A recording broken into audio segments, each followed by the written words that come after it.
Kandha kuwi nek kok sia-sia ning ati iki lara. Aja pisan-pisan kok gawe gelo. Apa maneh kok gawe kuciwa nek ati kok mbok dititipne balai desa. Dadi tangan kaki tuwa. Anu. Paham mboten? Paham. Oh, kok tanggapan larang.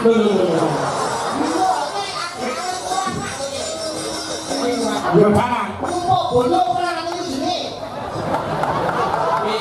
Be. Ego. Aku tak bilang. Jangan ane bayarannya akeh. Melek suwengi lho, Be. Baru rasaku yo duit turu wong iki. Iki yo melek. Antara duit saka Pak Lurah diparingi Mas Kakot terus diparingi aku. Ibaratnya Mas Kakot iki maklar mobil. Ora duit, wah bayarnya tak timbul karo panitia. Dalam aku ngamu dene rene yo duit kok. Model piye? Ora ngarah goyah imane. Sarjana apa? Sarjana seni. Ah, bojoku yo kecil. Bojoku niku arek titele SPD MMD Pak. Sarjana pendidikan. Sing ngomong sapa? Lah apa SPD? SPD MMD niku sekolah pedofil mergo meteng dhisik. Mas Gandul. Ya, selamat yo. Yo. Ara, ngambil daerah. Orang tutup gak yo.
Suwe ra ketemu, suwe ra petuk ya mosok gawe-gawe iki adi TV.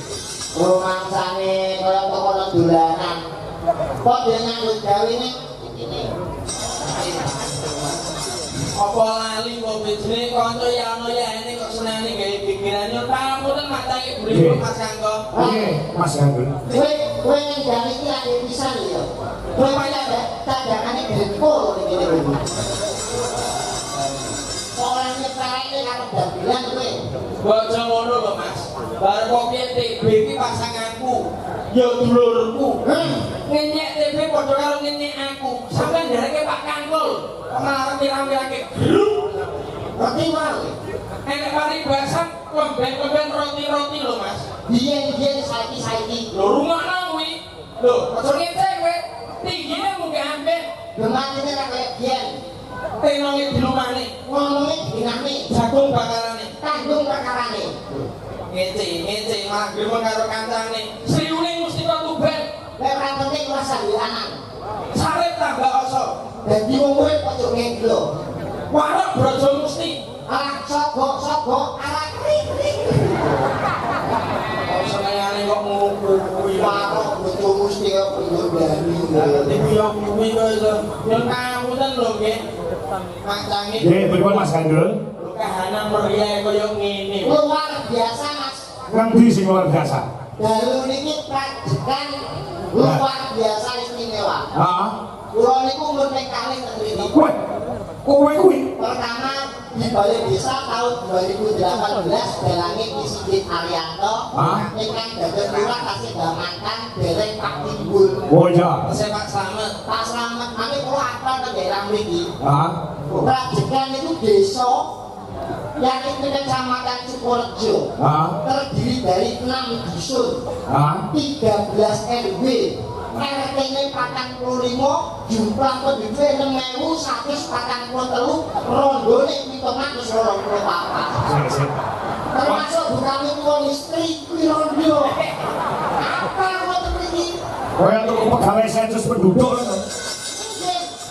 Ngono ki yo ngono, tapi nek jenenge rondo ki mbok aja disia-sia to, Bi. Banyak TKW ning kene. Nyon pamunten malah nyangkut kali beliaunya Bu Misteri pepundene awak dhewe. Rondo kuwi nek kok sia-sia ning ati ki lara. Aja pisan-pisan kok gawe gelo. Apa maneh kok gawe kuciwa nek atimu mbok dititipne balai desa. Dadi pangan kami tuwa. Kami kuwi sapa? Kami tuwa wasi. Oh ya, Tuhan panitia lho kuwi. Senior. Senior. kok apa tapi lu mangsaku? Saking kuno ini nambah 2 kali tapi hebat Pak. Hebatnya apa? Tahun 2018 belum ada nih alun-alun Sumringah. Belum ada. Belum ada, tapi semenjak dipimpin Bapak Timbul periode kedua Prajekan satu-satunya desa yang mempunyai alun-alun se-Kabupaten Ponorogo. Orangnya pasukan. Mereka bawa contohan saya semua. Napa maneh nyuwun pangapunten. Iki acara sedekah bumi. Omonganmu ya kudu hati-hati. Iki budaya lho. Kowe ning panggungé kalian Pak Kangkol, Duwijo Kangkol. Ya, Bu. Ki dalang kondang, gak dalang sing wis milenial, sing hebat, wis terkenal. Kowe kudu omong sak omong ki sing apik. Apa meneh arep ngadepi 2 Mei Hari Pendidikan. Seni budaya itu ditanya lagi ngoten lho. Oh betul. Ya apa? Yang saya kowe kok bandingkan karo Mas Kangkol karo Puki. Iki seni budaya di sawang ki ketok manis ajine diri saka lati ajine raga kok busana. Di sawang ketok pantes Pak Kangkol coba sawangan. Nganggo busana ireng, ketok guaga. Lah sampean wis ora wedakan kulitane ireng kok klambi coklat malah karo tapi bodhowoso. Ngene lho tak muni. Justru iki kuri-kuri kabudayaan iki to Pak. Iya. Gelar pagelaran wayang kulit ning Desa Prajekan dalam rangka bersih Bersih desa. sakmene biyane wong sing ora budaya sapa? Lho kok sampean iki kok penganggone kok sing pantes kaya aku gedhe dhuwur lho. Matamu tatar iki potok. Potonganmu sak botol ya aku lho gedhe dhuwur. Kae kok tak nesu jenenge. Yang sewu, wong sakmene dalam rangka melestarikan budaya. Sing ora budaya ku wong siji. Kok iso Dalange yo Mas Ranko. Sik. Kok bisa kowe malah ini urusane dawon. harga diri lho, harga diri. Riko, Kok bisa aku ora budaya. jenengan manusia apa? Ya nesu to. Mergo kabeh iki pimpinane ning dalang kok. Ya sewu budaya niku kan awake dhewe wong kari diplak apa dawuh para pini sepuh. Terus mboten? Ya benar. Paling gak ngetokne dawuh para pini sepuh. Ya. Ana yen wong tuwa iki tau ngomong, sane patlik ojo mangan ngarep lawang mudah nolak rezeki. Betul? Bener. Nek mangan piringo jadi songgo mudah dadi songgo-songgonane wong Akeh. wong tuwa. Nek lungguh ojo ning dhuwure bantal. Iya. Ndak kudunen. Bener ngene sing lungguh ning dhuwur bantal sapa? Aku ora. Sampe ojo ning dhuwure apa? Dhuwur bantal. Lah, iki dene ndare gawe para penyesep ora? Yo nek turun kuwi yo salah. Orang Joyo sampean. Ning aku ora dilungguhi bantal, ora nglungguhi bantal. Aku iso ngeblak. Yo diganti bantal, bantalnya diganti. Ganti apa? Kompor. Presiden ku apa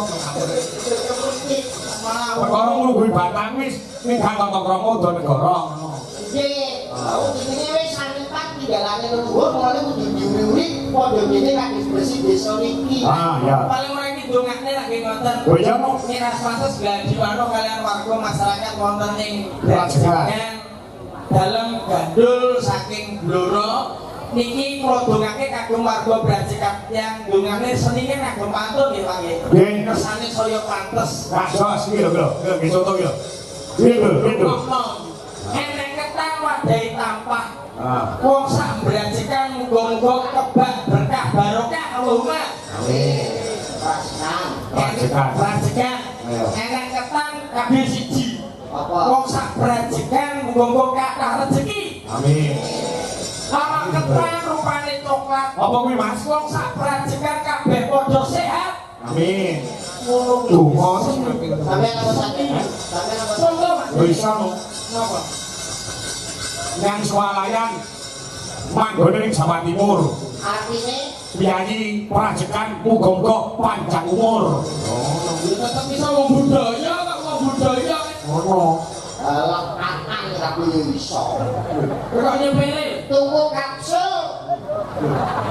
Ora ora ngomong kapsul. Sekarang tak mikir. Tuku kapsul. Tak tukang genteng.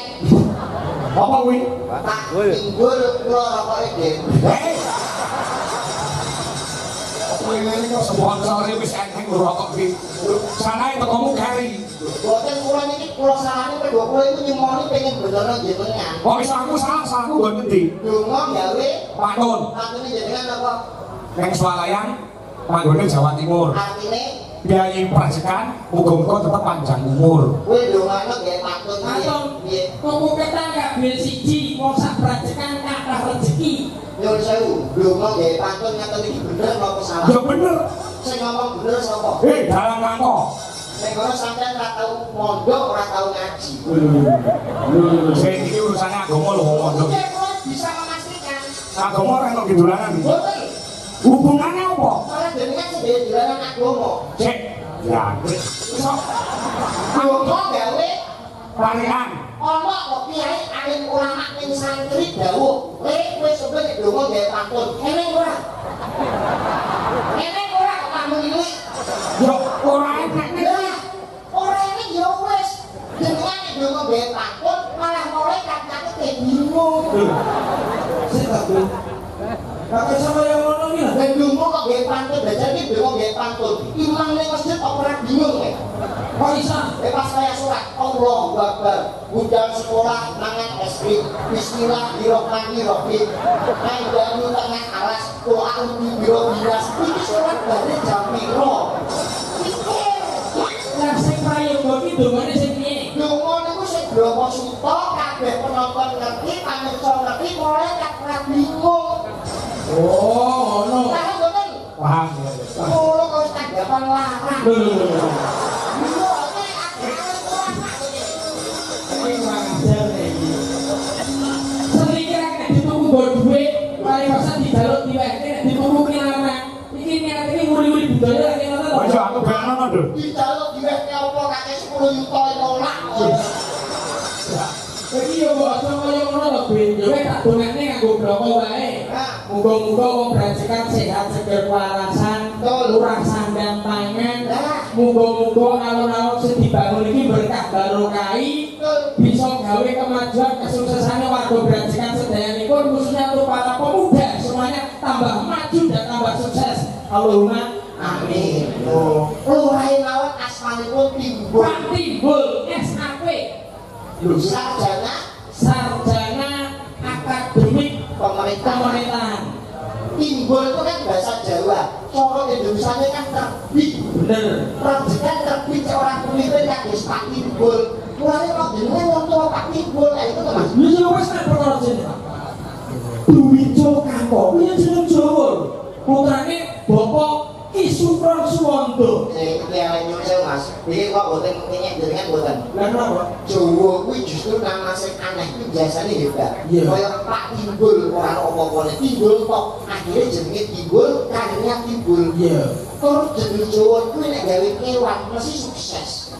Contoh, Percil, Deni Percil, Lucy Brahma, Presiden Ponorogo, Iya. Trio Macan. kuwi Sukses kok dengan Dwijo Kanto ora ana kewane elek Pak.